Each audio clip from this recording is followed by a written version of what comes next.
காம்பன்சேஷன்றத தாண்டி அவங்க பேரண்ட்ஸ் யாருமே காம்பன்சேஷன் எதிர்பார்க்கல. முதல்ல தெரிஞ்சுக்கணும். இல்ல லீகலா நான் கேட்கிறேன். அவங்க எதிர்பார்க்கல. பட் அதுக்கான பாசிபிலிட்டீஸ் இந்த இருக்கான்னு கேட்கிறேன். கேஸ் ஃபைல் பண்றாங்க. மேபி அவங்க காம்பன்சேஷனுக்கான கேஸ் ஃபைல் பண்ணாங்கன்னா தாராளமா வாங்க முடியும். Okay, okay. அவங்க ஃபைல் பண்ணல அப்டின்னா வாங்க எப்படி? முடியும். ம். ஏன்னா இது வந்து கிரிமினல் கேஸ் ஆயிடுச்சு. அவங்க இறந்து போனது. மேபி ரிதனோட ஃபாதர் என் பெண் இருந்து எனக்கு இவ்வளோ சம்பாரிச்சு குடுத்துருந்துருப்பா.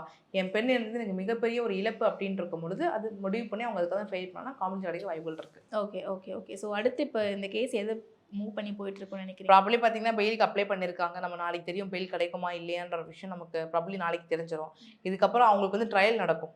கேஸ் நடக்கும் இதுக்கப்புறம் தான். நடத்தி கோர்ட் எல்லா தரப்புல இருந்தும் எவிடன்ஸ், விட்னஸ், ப்ரூஃப் எல்லாமே பார்ப்பாங்க. என்ன நடந்திருக்குன்றத பார்ப்பாங்க. மேபி அந்த ரெக்கார்டே வந்து ஒரு பெரிய எவிடன்ஸா இருக்கலாம் அவங்களுக்கு. ஸோ அந்த ரெக்கார்ட வச்சோம் என்ன நடந்திருக்குன்றத பார்த்து கேஸ் வந்து இன்னைக்கு இன்னைக்கு முடிவு பண்ணி நாளைக்கு முடியறதில்ல. உங்களுக்கே தெரியும் கேஸ் முடியறதுக்கு மாசங்களும் ஆகும், வருஷங்களும் ஆகும் அப்படின்றது. ஸோ எல்லா சைடு இருக்க எவிடன்ஸ், விட்னஸ் எல்லாத்தையும் விசாரிச்சு பார்த்து ரிதனையும் அவங்க வீட்ல என்னென்ன ப்ராப்ளம் ஃபேஸ் பண்ணியிருக்காங்கன்றத எவிடன்ஸோட ப்ரூஃபோட பார்த்துட்டு கோர்ட் கண்டிப்பா தீர்மானிச்சாங்கன்னா, கண்டிப்பா உங்களுக்கு ரிதனை உண்டு.